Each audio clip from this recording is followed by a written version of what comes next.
Hello, listeners. Thanks for joining us for another edition of the StarrCast podcast, where we talk all things wellness business. So, wellness is the word of the day, of course. It's all we talk about, but we sometimes think about it from a spa perspective. And today we're going to reel back and look at the broader aspects of wellness that touch many people through hospitality. So many people are traveling, even now, today, in the crazy times, spending time in hotels.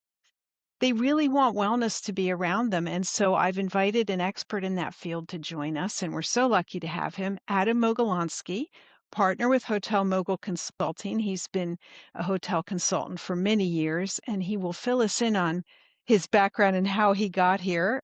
But thank you again for joining us, Adam.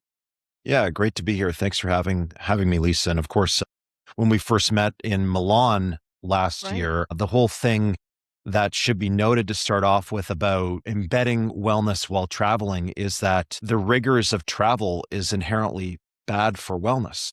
If you think about it, you're waking up to do flights, your sleep schedule gets jumbled up, Your you're up in eating the is air. not what you like to have. Exactly. That's what I was about to get to in Milan, right? You have all that dessert table there and Mhm. you're trying to have a meeting right next to it and the temptation of just, like right there. And it's like somebody's literally delivering gelato to your table, right? This is the, the, So the, true.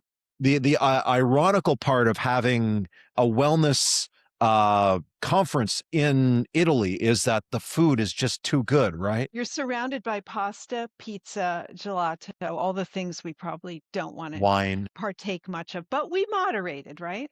Yeah, moderated, but even then, if you're talking about where is wellness going from a longevity perspective, the latest evidence is saying that very more than one glass of wine per day is harmful, right? Mm. So, where do you find that balance? But the overall trend of people understanding this, understanding the damage and the toll that travel takes, and they want wellness, they want recovery, they want to stay healthy while they experience the world. Very true. Well, we're going to dive into that, Adam, but first, I think it would be good for the listeners to hear how you got into your role. I know that many people that listen work in wellness, but many want to and don't know the path. And the fact is, none of us had a linear path into the roles we have.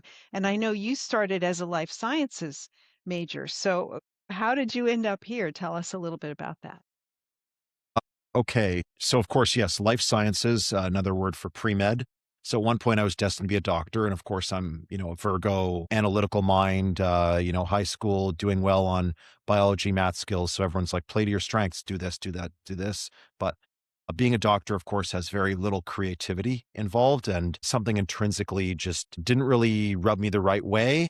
I can tell you that offline, but it just didn't rub me the right way in terms of where medicine was. And throughout my undergraduate, I was volunteering in hospitals. I did my MCATs, did them fine I didn't lose any sleep over it, but then something just didn't rub me the right way.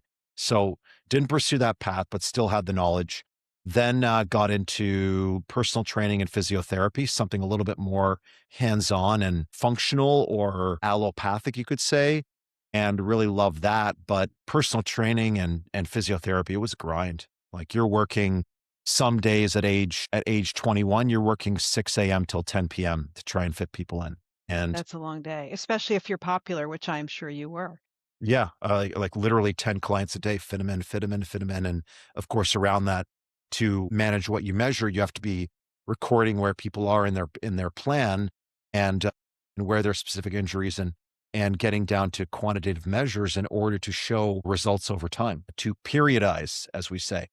So then that sort of dovetailed into the GFC, the great financial crisis. And that's when, it became pretty hard to be your own salesperson as well as your administrator, as well as a physiotherapist.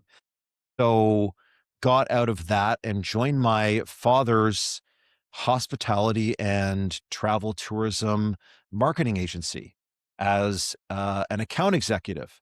I nepotism, got a job with my dad, but starting from the bottom, found a passion within there for the hospitality division, managing accounts and doing everything from public relations, marketing, slash advertising slash creative design slash website, which was still an emerging thing at that time, slash blog writing, which was an emerging thing in terms of the start of SEO, and then gradually moved upstream to account director, where then you start getting involved in strategy and you start understanding how things are interconnected.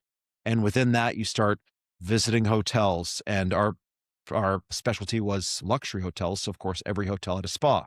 And then it slowly became this whole thing where it's like, well, how are we going to get people to come if we don't have a spa? And then you start to understand the intrinsic relationship between wellness, well-being, and getting guests to pay an ungodly amount for a night in a bed that they don't own, right? And That's a good way of putting it. yeah, and then so that progressed until my father and I sold that agency and then moved even further upstream into strategic advisory, working alongside owners to basically say, well, marketing and advertising is good, but we also had this background in finance. So we're dealing with finance, capital stacks, repositioning, property improvement plans, PIPs, brand selection, brand negotiation, and then wellness is a through line within all that because you have to have for any property a reason to visit. And if you don't have a spa, if you don't have wellness, then what reason to visit do you have for a lot of hotels? Some of them do. I mean, there are still hotels that are in cities that have a great restaurant, great F&B, great lobby bar, great rooftop bar.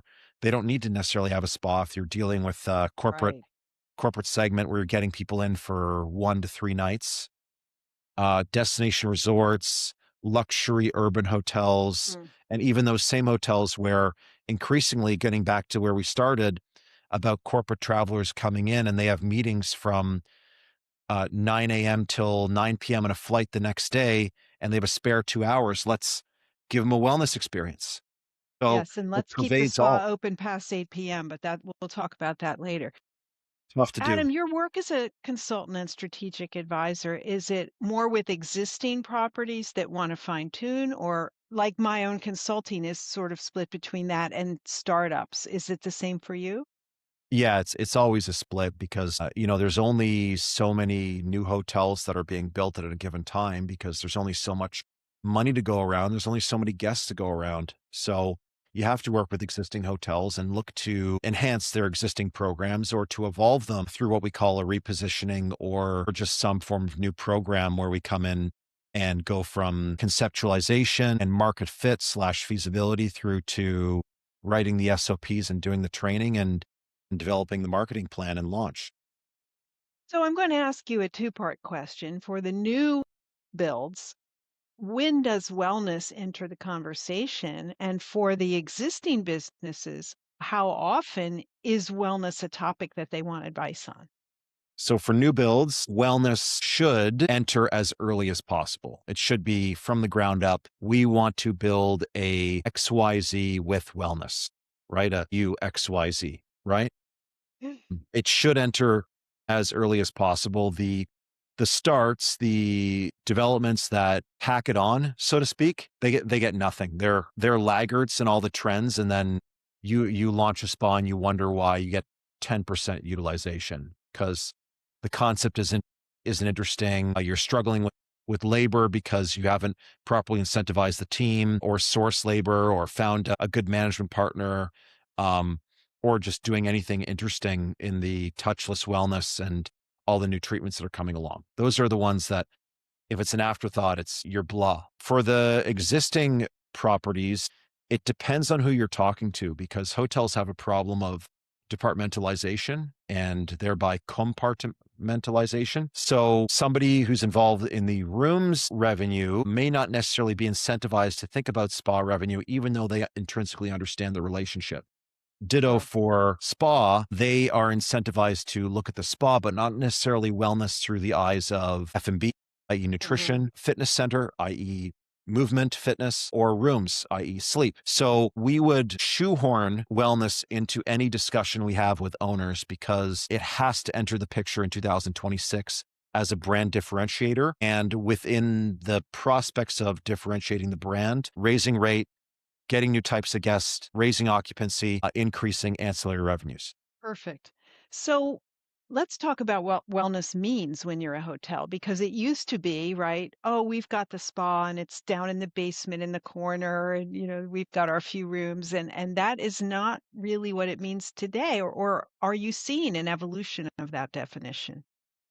So, yes, we're seeing an evolution, but I just want to torture test that whole idea of the basement, just a few rooms, because with today's design principles around material selection and multi-sensorial activation, you can do a lot with a basement. Just from a lighting and a sound and a scent perspective, you can do a lot with a basement. You can do some pretty cool things on a very light footprint. And then as well, from the human aspect, that little basement where you maybe are short on labor, you can do things from the touchless wellness perspective, installing red light therapy, neurofeedback, biovoltaics, cryo, even if you have the MEP, the mechanical electrical plumbing, to do some thermal in there safely. There's tons you can do with a little basement space to reinvigorate it. So we won't Yeah. discount the basement, but Yeah.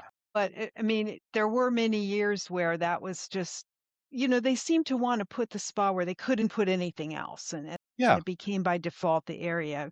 Not always enticing. What are you seeing today? What developers are looking for when they want to make sure they have wellness in their programming? So realistically, it's about nichification or specialization. So I said earlier this whole idea of conceptualization, all these Asian words, but the whole idea of conceptualization is saying, well, a spa is no longer just a spa. A wellness program is no longer just a wellness program. What is our unique go to market story that we're trying to tell the audience? So if we are going to be all in on sustainability, then how are we embracing the local biome through material selection, through furniture and upholstering, through the experiences we offer, be it a spa treatment that's using a local skincare product line where everything is locally sourced and traceable, and telling that story and reflecting that throughout the spa space and then throughout the entire brand. So then you have to look at how that touches on F&B, how that touches on fitness, looking at, as an example, a Caribbean small luxury resort where we were boutique luxury, where we were trying to reinvent the fitness space and make it an indoor outdoor, where we invited the plants into the indoor space. So you're getting the benefits of pure air, biophilia, and just a fun space to also have a lounge in to just relax amongst fitness enthusiasts. Sounds fun. If you're in the islands, you want that island experience. Why not bring it inside? Yeah, of course. Just had to be cautious of special design, particularly around plants indoors with water, and then SOPs around maintaining those plants. So nuances within there, but realistically, to just generally answer your question, is nowadays there's so much competition in the wellness world that you really need to have a very specific story you're telling. And the word is nichification. What's your niche? How are you going to really embrace that niche from a guest persona basis in terms of how you're targeting people through to how that's executed on each individual technical specification? Do you feel like you have to do a lot of education for these developers and owners? Because I'm not sure what they come to the table understanding wellness is, or what the opportunity is for them. Developers and owners are some of the smartest people you'll ever meet. They fully understand this. Hmm. What it typically comes down to is costs, because to implement good wellness concepts, the ones that really sing, is very expensive, very expensive. So we have to rein things in. We have to be very creative around our budgets and our budgetary controls in order to push things ahead that are actually going to move the needle in terms of drawing in guests and getting them excited about the product. As you said, that's about the story, right? Because wellness is everywhere. I mean, what makes their story special? How do you help them develop that? Well, I start with one question with owners and with developers, and that is, close your eyes and tell me, what is the resort or the hotel that you want to build or evolve that your grandkids will be proud of. And you start from there, and then, the who knows what comes out from there, from the owner's vision. It can be a love of nature, a love of the some sort of local species, a love of wine. Wine wellness is a thing, farming and developing something around agriculture, agri-luxury is a trend, something about helping people through specific treatments. You know, a hotel owner whose wife had cancer and saying, listen, I want to build a place where people can feel like they can come here and get some relief from that and get actual treatment. Now that's thinking about what that North Star can be from what the owners will feel proud of and what will guide the owners through the inevitabilities of developers' hell, where you're essentially spending 5 years grinding out 12 hours a day to stabilize a product that will then need constant refurbishment in order to last for 50 to 100 years. Or be already beyond trend by the time it opens because it's Yeah. taken so long to get it to market. That is a risk. In some ways, it may be, if you're a hotel property that has incorporated wellness in your build, it might be easier to refurbish or refresh than it is to start over. It's always easier to refurbish and refresh than it is to deploy new CapEx, which is risky. And particularly in today's construction, for supply as well as labor, it's increasingly costly to build anything new. They're also, again, getting back to that whole idea of nichification. There's an arms race here whereby you can't have a luxury spa now without a lot of very expensive materials, all the marble and everything like that. And you're looking at build costs that are north of 1,000 USD per square foot. Sometimes, right? Sometimes it can be, we can value engineer that back to 400 or 300. But in order to meet current design standards and spatial allocations from a gross floor area perspective, you need to be very, very conscious of how you're deploying capital for new spaces because costs can easily jump to 7 or 8 figures on these things. Adam, are you finding that you're having discussions with owners and developers about the spa as an area versus wellness woven throughout the property? And could you speak a little about the distinction there? So a special wellness area, I guess 20 years ago, we would just call that a spa, right? But now Right. essentially what happened is people, as wellness started to trend around, let's say 15 years ago, they started subbing one word for the other. But, Hmm. a dedicated wellness area is essentially what we classically call the spa. However, whether SPA is an acronym for, health through water, the Latin term, or whether it's derived from Spa, the Belgian town, or as I jokingly say, it was a bunch of old Italians trying to justify their pasta addiction. So SPA is actually short for spaghetti. That's just me, but Love that. yeah. So spa is evolving. It's evolved into wellness. And now, if you think about the integration of the classic spa space, which is water or a hydrotherapy area, plus massage for the classic treatment rooms, plus some sort of relaxation and reception area. Now you're seeing that evolve to also include recovery, whether you define recovery as some form of fitness, some form of mindfulness recovery, so mental recovery, digital detoxing, as well as these whole recovery machines like the red light therapy or the PEMF, the pulsed electromagnetic frequencies, or a lot of the other advanced and expensive machines that are out there.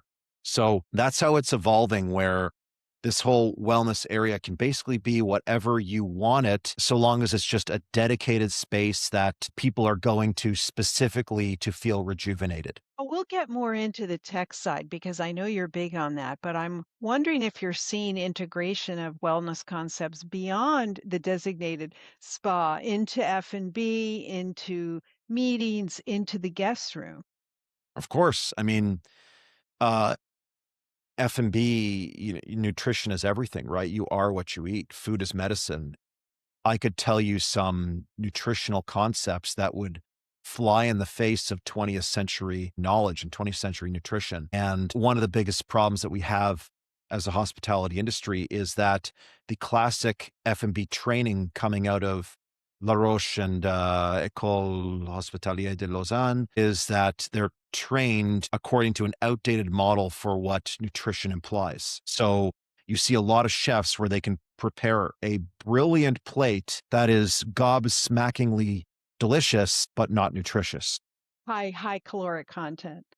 I mean, remember, thinking in terms of calories is also an outdated model of bioenergetics, right? So, me, when I am healthy and fully recovered from mountains of travel, if and I'm working out and sleeping well, if I don't consume 3,500 to 4,000 calories per day, I lose weight. So it's not Wow. calories. It's not. Okay. Yes, calories is a measure of energy burning, but Mhm. the hormonal alignment and how much muscle strength you have and things like that will determine how well you're using those calories and directing that energy. So calories in, calories out is a outdated One with measure. asterisks, yeah, One measure. measure among Yeah. many, right. Well, it's just it's no longer valid in its entirety.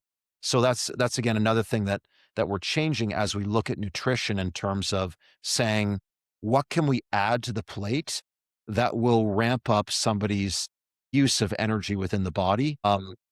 And you're seeing terms like I mentioned, bioenergetics, biology plus energetics, pretty easy to understand, but also things like neurogastronomy, which is to say, how can we modify the gastronomy, the specific use of ingredients with the end mood state outcome in mind. That's fun.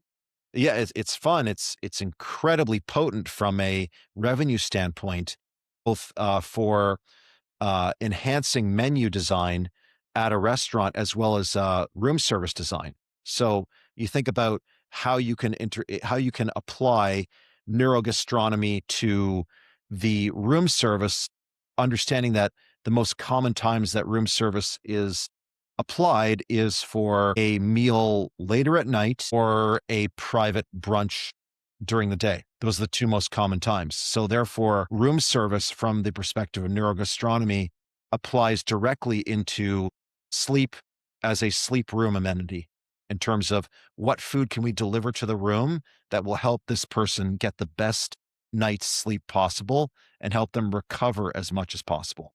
So, yeah, very cool. Further to that food point, I'm wondering if you're in a hotel, nice hotel, has a restaurant, you're in the restaurant, and they have some healthy options.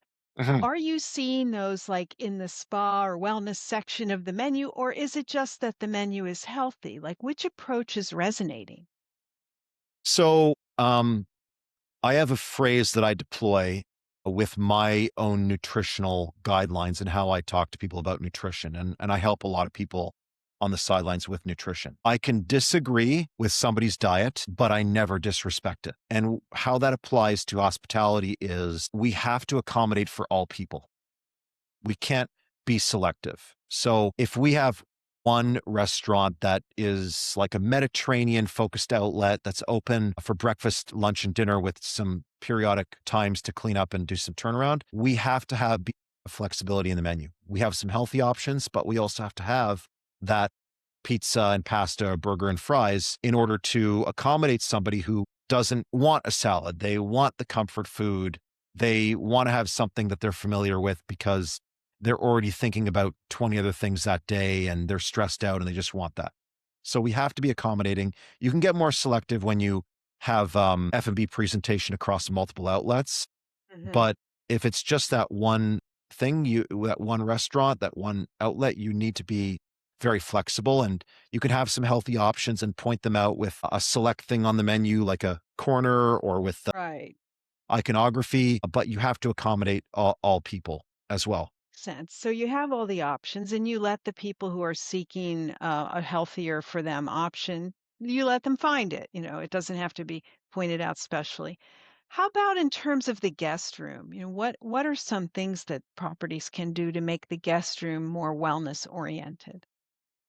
Okay, so let's drill down to the big ones, right? So let's look at how the guest experiences the guest room. And this, of course, depends on the type of guest, right? So if you have that corporate traveler who's waking up at 6 a.m., has about 5 minutes of free time before they got to start hammering away at the emails or get in the shower and get ready to go 10 meetings. And then they're shaking hands all day.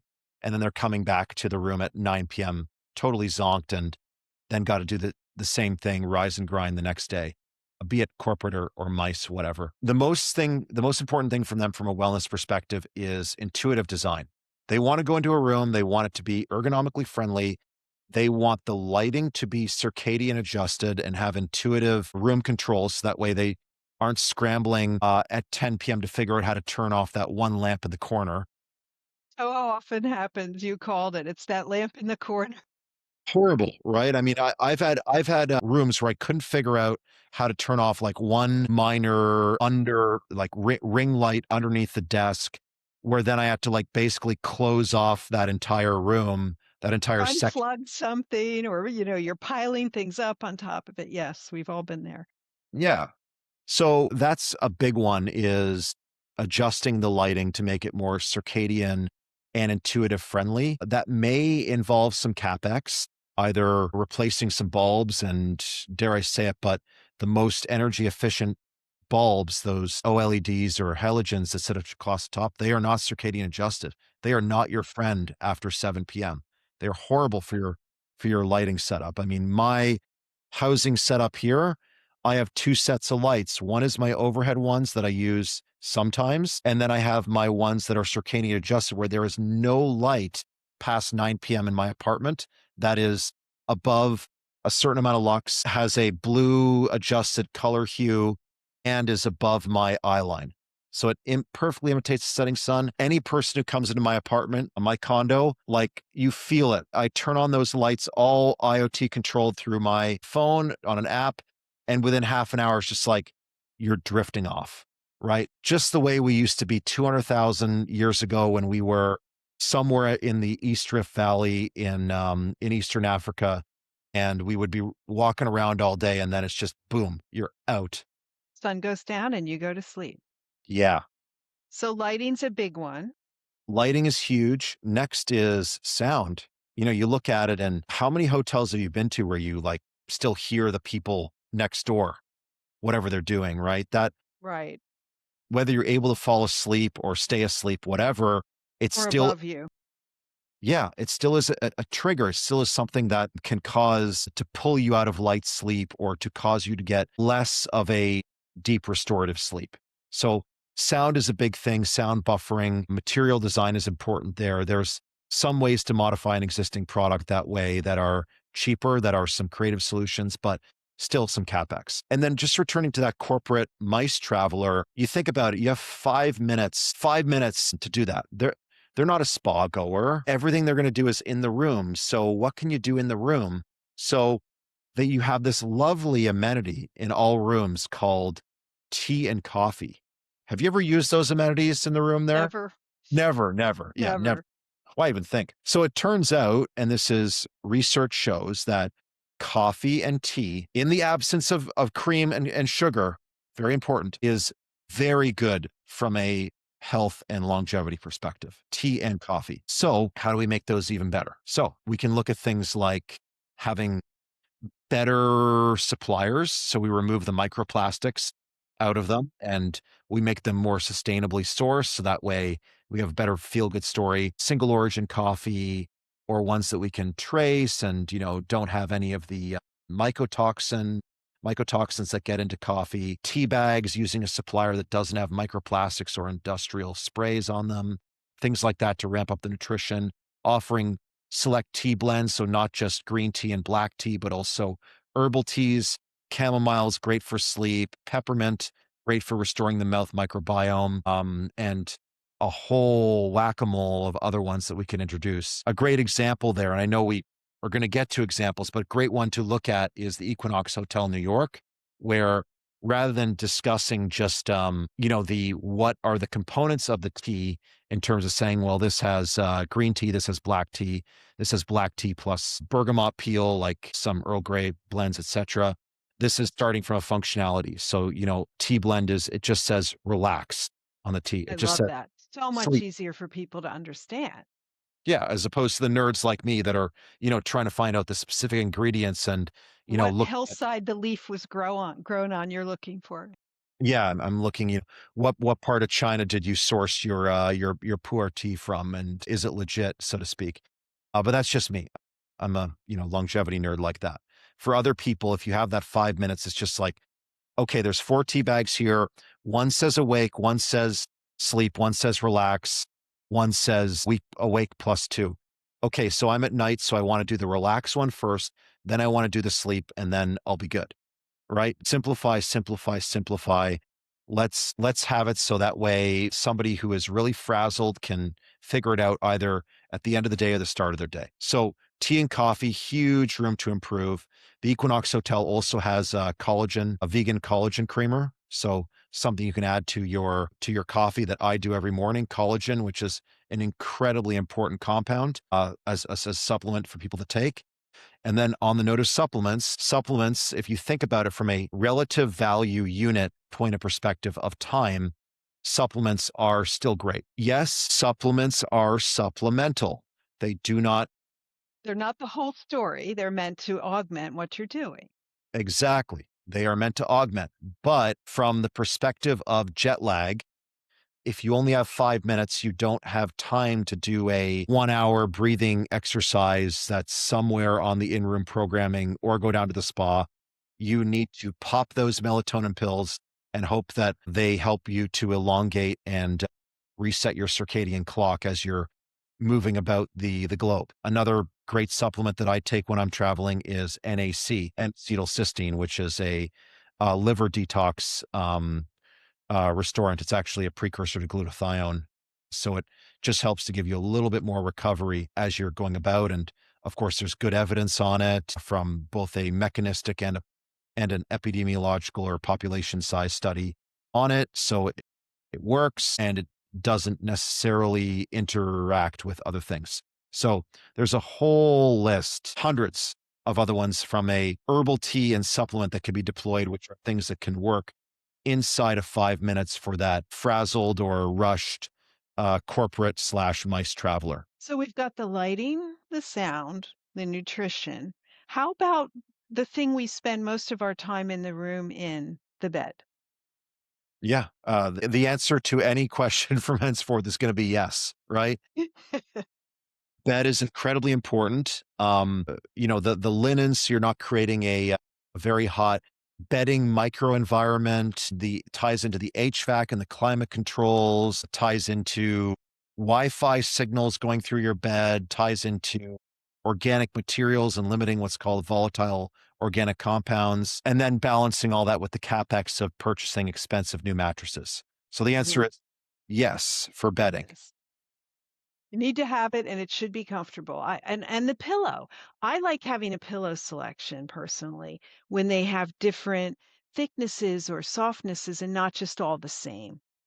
Right. I mean, yeah, and that depends on the way you sleep, whether you sleep on your side and getting the pillow that can support your neck or your back, all that sort of stuff. And yeah, a pillow concierge is great, but that is a cost, right? Because you need to have somebody to on the other end of that to be the guest service agent that is either controlling that, monitoring inventory, the runners, all that stuff. It is an expensive thing. And think about that frazzled, rushed corporate mice traveler. How are you telling them about that pillow concierge amenity so that way they know that it's actually there and they have a frictionless way to get the pillows they want, either through an app. Before it's bedtime, right? Yeah, exactly. Right. Great idea. And it's been executed to perfection at the 4-star and 5-star level, but operationally still quite challenging. So we've created an environment in the spa and in the room, that is oriented to wellness, has wellness options kind of woven in, not that you choose them. But I know that you're very fond of the wellness tech, as am I. So let's go back to that and talk about where and how to integrate these new tech and recovery options into hospitality experiences. Right. So the number one way that they've been deployed is, of course, in the spa or the wellness center, and they offer a bunch of different applications. The number one way that they've been really deployed is through what's called multimodal experiences. where these wellness technologies, frequency tech, freq tech, or touchless wellness, be it through light, red light therapy, which is a form of photobiomodulation, or other pathways like we discussed, the PEMF, and a whole other list of them. They offer multimodal applications. So multimodal is the whole idea of synergy. 1 + 1 = 3. So you give a person a massage, it loosens up some toxins that are resting in the underside of their skin or their muscles, etc. It loosens all that up. And then you put them through some red light therapy that stimulates the skin in a different way and really maybe can get some additional sweating, so to release those toxins through the pores, etc. So 1 + 1 = 3 from the health benefits perspective.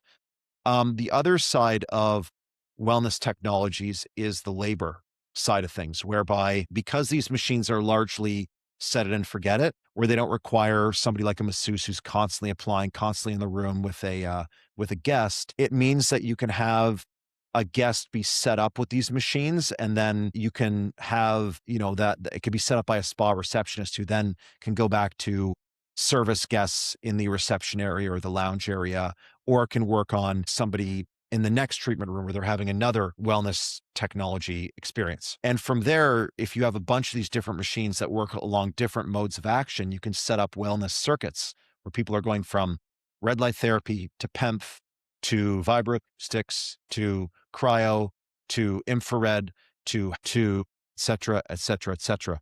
And you're sending on this whole experience based on how much time they have, based on what they're trying to get from an outcome perspective, all those sorts of things. Do you think that kind of circuit should be extra? Should there be an extra charge for that, or is it just part of that brand's experience? Generally speaking, you charge for it because you have significant costs with these wellness Right. Gotta technologies. recover that. Yeah, they're not zero labor, right? If you think about the labor behind them, you have the therapist or the receptionist that has to guide the guest from machine to machine, from room to room. Absolutely. Set it up for them, show them what to do. The cleaning, the maintenance checks, the management, and not to mention the cost of these machines themselves, whether that cost as a business model is amortized as a tongue twister, subscription service, or straight up purchase of the machine as a CapEx item. And these machines, they can be quite expensive. They can be 6 figures per machine. So you have to be very conscious of the model by which you're bringing these wellness circuits to market. And yes, in most cases, you simply have to charge for them. Makes sense. So you said earlier you're a longevity nerd. I love that. What the word of the year, honestly, it's like all we hear about, it's all about longevity. Of course, we want that. I mean, we want to live longer. We want to have health span, not just lifespan. We want to be vibrant for longer. I'm mystified about how we expect to measure that, given that we're not going to see the results of our efforts for many years if it works, right? Ask me when I'm 90 if it worked, I'll tell you. So, what does it mean operationally for a property to say, we're investing in longevity? It means a lot of things. So, yes, there's the promise of the premise, whereby we're not going to see the results for a long time, but there is an increasing amount of data and studies, both in situ, in vitro mechanistic, worms, rats slash mice, monkeys, human trials, longitudinal human data, whether observational or randomized control, a huge amount of data to show what can work from a lifestyle perspective, as well as from specific applications. So, as people are adjusting their lifestyles, they're coming to expect these experiences and demand them from a hotel, and understanding that they're buying into the promise of a longer, healthier life if they do X, Y, Z. So, yeah, longevity is a buzzword. It is overused, it's misused. Realistically, longevity is right now, it's just a bunch of people that are trying to figure this out and offer solutions to give people more health um and to really, if you think about it, it's not just about health, it's about being the best person you can be. So if you have lower back pain and you can't lift things, therefore you can't help, your parents out around the house, and therefore you're not the best person you can be. If you're not eating properly and you have dysbiosis, we now know that because of the gut brain connection, you therefore will have a more erratic mood, and therefore you're Mm. not going to be as kind and as patient and as thoughtful and caring around the people that you're supposed to care about, friends and family. Therefore, you're not the best person you can be. You can't be your best self when you don't feel well. Exactly. Exactly. So we are all collectively buying into this. People are drinking less, they're smoking less, they're wanting less fried foods. People are finally waking up to the dangers of seed oils. People are wanting supplements. People are, wanting a scoop of good quality olive oil with every meal, like Brian Johnson does. We're buying into it, and it's all an individualized journey when we're all discovering different ways to incorporate more and more into our lifestyles on a one-to-one basis based on where we are right now, where we were yesterday, and where we think we can go tomorrow, all according to all the stuff that we call human life: kids, parents, dogs, cats, school, mortgage bills, good bosses, bad bosses, erratic things in geopolitics that we couldn't have predicted 2 months ago. That's life, right? So we're all just stumbling and doing the best we can. And how does that rambling diatribe that I just said relate to hotels? Well, hotels are ultimately, we're hosts, we're caregivers. So we're going to do what we can to evolve our spas into wellness centers and our wellness centers into longevity centers to do the best that we can with the limited amount of time that we have for our guests. That's a great point. I mean, it makes me think about that element, the base element of the word hospitality, right? From hospital. I mean, are hotels going to become some kind of their own little health ecosystem I, instead of just a place to sleep? Yeah, I mean, the whole thing is, if you look at hospitals right now, according to the like Nurse Nightingale design, hospitals are intrinsically unhealthy places. And they've done interesting studies where it's like just having the presence of a live plant in the room with a recovering patient increases time to recovery out of the ICU by like 50%. Amazing. And yeah, it's amazing, and you see things where, you have a bunch of forward-thinking people who can deploy a lot of capital towards more thoughtful hospital design, like in, Saudi Arabia and UAE, where they're like, "Listen, we have the money, we're going to build hospitals that really are outcome-oriented," and they build these beautiful, beautiful buildings where people can actually recover, and these are hospitals that feel like hotels in a lot of ways.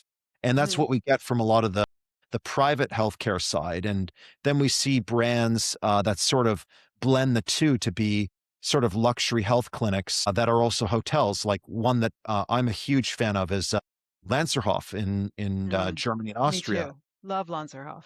Incredible, right? And now they're expanding, into Marbella. They're gonna be deploying, probably in the GCC somewhere. They have a clinic in London, but the whole idea there is that it is a luxury hospitality stay with best in class medical care, but with a very specific niche, a very specific story around healing the body from the inside out, starting from the gut, which needs intermittent fasting, supervised detoxing, and super high quality foods. And, and then an incredible design, thermal centers, fitness programming, cultural programming, all built around that core storytelling.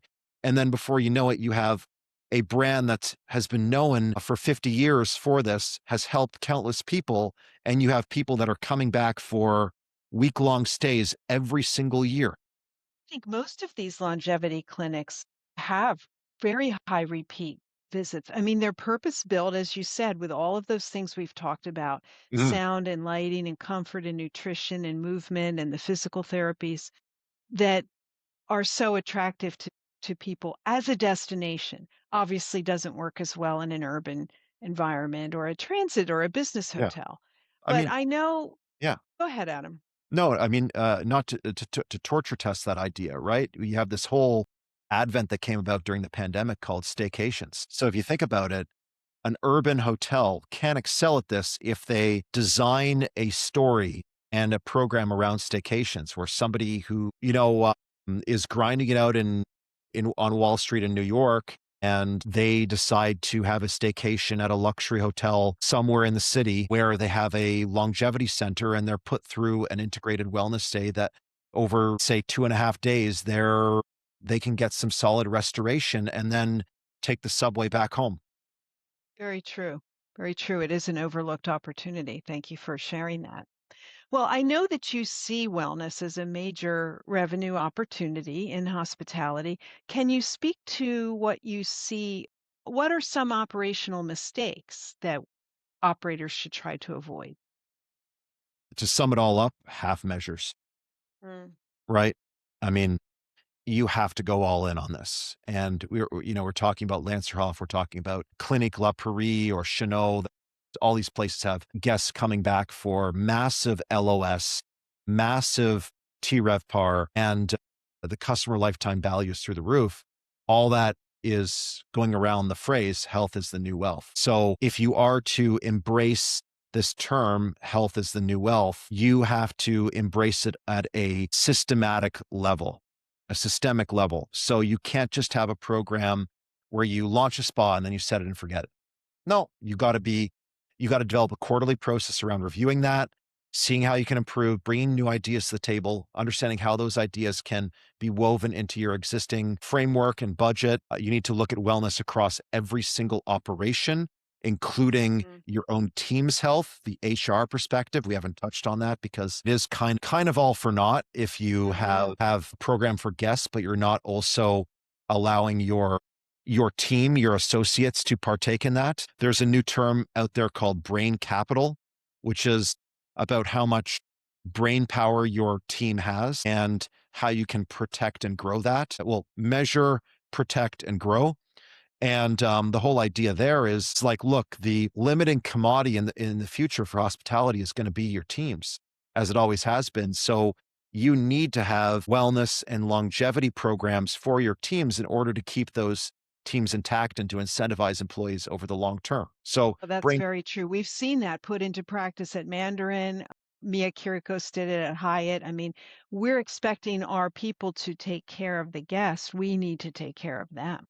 of course, right? It's happy team, happy guests, or a bunch of phrases around that, right? But even something like going back to what we were talking about with WellTech is how do you expect to sell these wellness circuits if your team isn't educated on them and hasn't experienced them and experienced their benefits so they can sell from the heart, right? Very true. They need to try it as well. I mean, do you have a day or a time of day when it's open to the team members? Depends on how you can structure it. I mean, typically in a pre-launch, you'd have the whole team in to come in and experience it and torture test it from to iron out those operational kinks, to offer feedback, not only on the experience themselves and how to sell it, but also anything like, oh, we need more towels here, or, Mm. oh, MEP missed a spot here. So there's going to be water accumulation here. Or, oh, guests may ask these sorts of questions. So we got to update our FAQ knowledge base on the website. Things, all those operational kinks, you could do that in the pre-opening or any sort of off day, or you could close the spa for a day. I mean, the whole Performance problem. rewards for them. Yeah. The whole Good. idea with off hours is of course, when you're dealing with wellness practitioners, they may have families and all that. So you can't really schedule these things at 9 p.m. at night. No. Yeah. So, Adam, what wellness trends do you see shaping hotel operations in the next 10 years? Anything come to mind? First off, well, we touched on neurogastronomy, right? Which is to say Mhm. that pretty much everything, sorry, I don't want to say everything, but a lot of what we were told in the 20th century about nutrition is flat out wrong or is impeding us in various ways. So there is a huge opportunity for making gains in the nutrition camp and then telling a hotel's wellness story through the tutelage of food as medicine. Neurogastronomy is one such application of that, where we're starting from desired mood or cognitive outcome, and then working backwards to ingredients, and then mapping that according to the individualization of menus. There's probably a little bit of AI in there. Ooh, AI, but realistically, We that can be. managed to make it almost all the way through without mentioning AI. Good for us. Yeah, sorry about that. A little piece of me, I'm rolling my eyes inside, right? So, neurogastronomy, a sister sibling from that, is another complex portmanteau called agrobiodiversity. Okay. Yeah, this is a huge trend that is seldom understood, but it could very well save the planet. And let me unpack this. Sure. So, right now, you go into the grocery store and you want corn, right? Okay. Good old classic corn. All the corn on there is a white corn varietal with very limited genetics that is miles away from the original landrace of corn, the Tessinate, that the original ancestors of the Mayan and Aztec people hybridized Cultivated, and right. domesticated starting around, let's say, 15,000 to 16,000 BC. So, what we've done with corn, with apples, with oranges, with wheat, with avocados is we've narrowed the genetic diversity down to a select group of cultivars that are designed for scalability Sure. and transportability for our globalized supply chain. That accumulation and aggregation around a select and narrow group of genetics puts us into a tail risk for superbugs. A single bug that is either bacterial or fungus or parasite that is all powerful, immune to pesticides, immune to herbicides, and it ravages one of these crops That would be very bad. would be very bad, and it's already happening. There is a superbug that was somewhere in Central America. Somebody brought a plant from Central America back to Italy, and it got into the soil and started impacting olive trees in Puglia. I don't want to go too far into the Mhm. mechanics of this pathogen, but basically they had to start torching fields of 2 to 3,000 year old olive trees in Puglia. Terrible. And you think those are olives, right? These are bar none. Any study you show, olives are one of the healthiest things to consume, Right. right? And not only that, but it's the core of Italy. These are Mm. trees that Julius Caesar planted because that's how long an olive tree grows, lives for. And also, it's part of the experience because people aren't going to southern Italy to see scorched fields. In part, they're going to there to have a small boutique luxury resort that is a converted monastery, converted church, whatever, that is surrounded by olive groves. That's an incredible experience. And we're denying people of this. So these superbugs, they are already existing, if not, they will in the near future. And agrobiodiversity is the solution, whereby we introduce more genetic variety across all of the species as well as new species, and then we offer these as experiences. So going back to Yunnan province in China and finding the original land races of the orange, mandarin, and bergamot, and then growing them, transporting them, growing them as part of an orange grove, and then putting them on the plate. That is tremendous. And I've seen agrobiodiversity deployed at resorts where resorts will have organic farms that incorporate harder to grow land races, or hotels can sponsor heritage farms that are doing Mhm. this, and then developing culinary experiences around this. Just either having it as part of a tasting menu or a cooking class, teaching people how to use weirder fruits and vegetables, as well as weirder pedigrees of livestock. So it also applies to animals as well. So neurogastronomy, agrobiodiversity, both as experiential and to help save the planet from superbugs. And if I wanted to throw a third one in there for food, it would be invasivorism. Mm. So an invasivore is a plant or animal or fungi that through our globalized supply chain has been accidentally introduced into a foreign ecosystem where they have no natural predators. So Like rabbits in Australia. exactly, right? So invasivorism is not just about putting these invasivores on the menu, it's about reorienting the system to incentivize the consumption um, and rebalancing of these ecosystems. So it's great to say, as that Australian example, oh, we're going to put rabbits on the menu. Okay, great. Who's your supplier, right? Do you have line cooks who know how to take apart a rabbit, right? How are you using the pelts? All that stuff, right?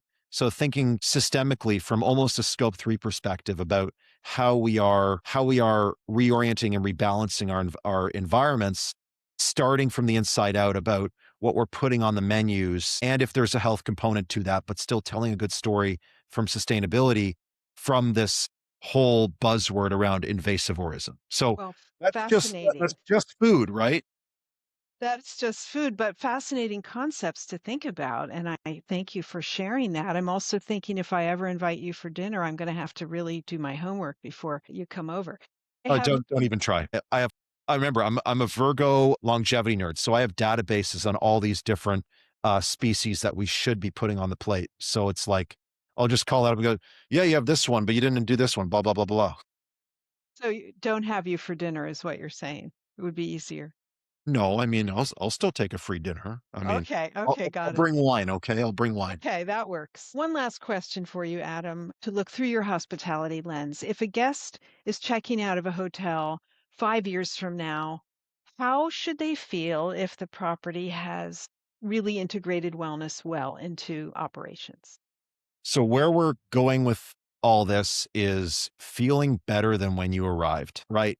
So that's number one, feeling better than when you arrived, but that's such a ambiguous term, right? I mean, what is feeling better, Yeah, what right? is better? Yeah, what is better? So the way I break that down is there's the well-being perspective, i.e., they had a good time, they met some cool people, they had some good meals and all that stuff. So well-being. Then there's the biochemical side of things, like saying, "Hey, we tuned this guy up, we eliminated toxins, we improved their blood, we filtered out some liver enzymes and all that stuff." So more of the nerdy, pathophysiological level. And then the third element is inspiring them to be better back at home. So the transformational side is saying, well, okay, we've made them feel better in from a well-being perspective. We made them feel better from a mechanistic standpoint, but we want them to keep going and keep progressing even when they aren't here. So what takeaway lessons have we given them in order for them to reflect upon their experience and to then set them on a path of continual renewal? So sort of those three pillars. It's a great concept, Adam, because you think about, well, we took care of them while they were here, but the last most important thing, education, right? Letting them leave having learned something that helps them to maintain that lifestyle that they aspire to once they've left the hotel. And it makes any investment per night seem worth it when you look at it through that lens. Of course, right? I mean, what is the value of purchasing a book off Amazon, right? On paper, it's 30 bucks, 40 bucks. But if you get one life lesson that will last you 60 years out of that, I mean, the relative value on reading that book is astronomical. And, this is one thing you learn when you read biographies of any successful person, um, starting with Warren Buffett and then down the list of anything. One of the commonalities amongst all of them is that they're all avid readers. Mhm. Oh, again, education is priceless, or at the very least, over a 1 to 2 night stay, the inspiration to pursue education, so to say, the kernel of it, right? You made me think quickly about those hotels that have libraries or have somewhere I was recently, I don't recall, but they had books in the room, like Yeah. hardback books in the room, a few books that you could choose from, not to take with you necessarily, but to read when you were there. And even if you don't, it makes you think you should be. And I love that Yeah, of little course. reminder. Yeah, but books are wellness, education is wellness, libraries are wellness. It's all, again, it boils down to what story you want to tell. There's a small brand in New York called the Library Hotel Collection. And what do you think their theme is, right? I would think books would factor into that. Yeah, and they do a really good job at it. It's very, very wild, very fun, small group of hotels. Well, Adam Mogelonsky, thank you so much for joining us and for helping us paint the picture of the hotel in the future, which I want to stay in. Any listeners who want to get in touch with Adam can find him at hotelmogul.com, MOGEL. And he's pretty active on LinkedIn with lots of good articles, so check him out there. Thanks again for joining us today, Adam. Yeah, just a delightful conversation. We could go for another 2 hours. We probably could. We'll Yeah. have to have part two. Yeah. Thanks, Lisa. Thanks, you. Be well.